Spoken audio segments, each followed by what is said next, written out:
HSC 2025 যারা পরীক্ষা দিবা তোমাদের আইসিটি পরীক্ষা অনুষ্ঠিত হবে। আইসিটি পরীক্ষাতে তোমরা অঙ্ক ছাড়া অঙ্ক ছাড়া তোমরা কি পাস করতে পারবা কিনা সেটা আমরা আজকে আলোচনা করব।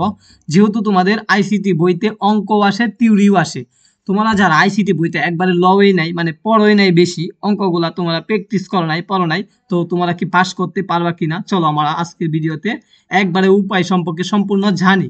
তো তোমরা পাস মার্কটা আগে জানি। তোমাদের যে আইসিটি বইটা আছে, আইসিটি বই কিন্তু 75 মার্কের পরীক্ষা হয়। 50 মার্ক হলো সৃজনশীল আসবে এবং সৃজনশীল আনসার করতে হবে 50, এবং তোমাদের নৈবিতিক এমসিকিউ থাকবে 25 আর 50 75।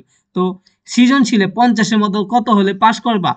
মনে করো সৃজনশীলে 25-এর মধ্যে তোমাকে 17 পাইলে ফার্স্ট দিবে, এছাড়া কিন্তু ফেল করবা। মনে করো 15 পাইছো, ফেল করবা। তো অবশ্যই 50-এর মধ্যে সৃজনশীলে তোমাদেরকে 17 পেতেই হবে। এরপরে নৈবিতিকে তোমাকে অবশ্যই 8 পেতে হবে। কয়টার মধ্যে? 25টা এমসিকিউ এর মধ্যে তোমাদেরকে 8টা এমসিকিউ হইলে পাস মার্ক স্যারে দিবে, আর নয়তো তুমি ফেল করবা। এমসিকিউ কিন্তু মিশিং দিয়া দেখে, এটা স্যারের হাতে কমানো বাড়ানো কোনো উপায় নেই। তুমি যদি একটা এমসিকিউ ভুল হয় তাহলে তুমি ফেল। ওকে, এখন বুঝাবো তোমরা কিভাবে অঙ্ক ছাড়া পাস করতে পারবা কিনা সেই বিষয়টা নিয়ে। চলো আমরা উপায়গুলা দেখি। তো অধ্যায় আছে তোমাদের 5টা অধ্যায়। ধরো 5টা অধ্যায়ের মধ্যে সৃজনশীল আসবে কয়টি? 8টা সৃজনশীল আসবে।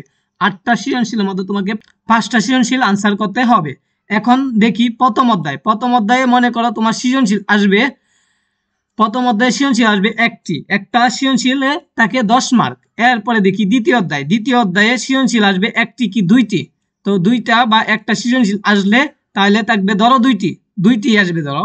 তো প্রথম অধ্যায়ে কোনো অঙ্ক নাই, দ্বিতীয় অধ্যায়ে কোনো অঙ্ক নাই, প্রথম এবং দ্বিতীয় অধ্যায়ে কোনো অঙ্ক নাই বললেই চলে, নাই একবারে ধরো। তো দুইটা অধ্যায়ে 3টা সৃজনশীল অবশ্যই আসবে। 3টা সৃজনশীলের মার্ক কত? 30 মার্ক।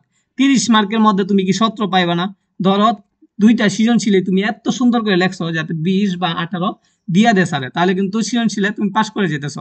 আসবে তিনটা সৃজনশীলে, থিওরি থেকে 3টা সৃজনশীল, প্রথম অধ্যায় দ্বিতীয় অধ্যায় মিলে 3টা সৃজনশীল যে আসবে, তার মধ্যে তুমি 2টা সৃজনশীল এত সুন্দর করে আনসার করবা যাতে তোমার 5টা আসে। অবশ্যই তোমাকে ভালো করে সৃজনশীল 2টা আনসার করতে হবে যাতে স্যার কোনোভাবেই নাম্বার না কাটে। তাহলে তোমাদেরকে কি করতে হবে? প্রথম এবং দ্বিতীয় অধ্যায়টা এমন ভাবে পড়তে হবে যাতে একটা বানানো ভুল না হয়। ওকে, পরবর্তীতে দেখি আমি এমসিকিউ এ তোমরা পাস করবা কিনা। এমসিকিউ এ পাস করবা কিনা এটা বোঝার জন্য আগে দেখি আমরা তোমাদের অধ্যায়টাকে কয়টা। ধরো 5টা অধ্যায়ের মধ্যে এমসিকিউ আসে কয়টা? 25টা ভাগ করো, তাহলে 5টা অধ্যায় হয়ে পড়ে। প্রথম অধ্যায় থেকে 5টা এমসিকিউ আসবে, দ্বিতীয় অধ্যায় থেকে 5টা এমসিকিউ আসবে। ধরো একটা বাদ দিলাম, 9টা এমসিকিউ আসবে। প্রথম এবং দ্বিতীয় অধ্যায় থেকে 9টা এমসিকিউ আসবে। তো তোমাকে 9টার মধ্যে কি তুমি 8টা হইবে কি না তুমি নিজেই চিন্তা করো। তো তুমি 8টা অবশ্যই হতে হবে, কারণ 8টার নিচে হইলে তুমি ফেল করবে। তো এই 2টা অধ্যায় এমন ভাবে পড়তে হবে যাতে এমসিকিউ 1 মার্কও না কাটা যায়। 1 মার্ক কাটা গেলে চিন্তা করলে আরেকটা এমনিতেই কাটা যাবে, তো তুমি ফেল করবা। তো এমসিকিউ 2টা অধ্যায় এমন সুন্দর করে পড়বা। প্রথম 2টা অধ্যায় যদি তোমরা অঙ্ক না করতে চাও তাহলে কিন্তু এমসিকিউ এবং সৃজনশীল তুমি পাস করে যাইতেছো, কিন্তু পাস করার ক্ষেত্রে কিন্তু অনেক রিস্ক, 100% রিস্ক। কেননা 100% রিস্ক আমি কেন বলতেছি দেখো, সৃজনশীল কিন্তু একটু তুমি যদি নাম্বার কম পেয়ে যাও, সৃজনশীলে লিখতে গিয়ে ভুল করো, তাহলে কিন্তু ফেল করে গেলা। এবং এমসিকিউ 2টা অধ্যায় পড়লে 10টা আসবে বা 9টা আসবে, 9টার মধ্যে তুমি 8টা যদি না হয় তাহলে কিন্তু ফেল করে গেলা। তাহলে 100% রিস্ক নিয়ে তোমাকে কি করতে হবে? পাস করতে হবে। কোন অধ্যায় থেকে? থিওরি অধ্যায় থেকে। এই জন্য ম্যাথটা গুরুত্বপূর্ণ।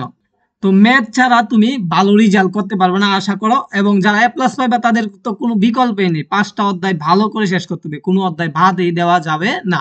ওকে, আইসিটি সম্পর্কে আজকে বিস্তারিত আমি বুঝাইছি। পরবর্তী ভিডিওতে তোমাদেরকে আইসিটি সাজেশন দেওয়ার চেষ্টা করবো ইনশাল্লাহ। ওকে, সকলেই সাবস্ক্রাইব দিয়ে নোটিফিকেশনটা অন করে রাখো।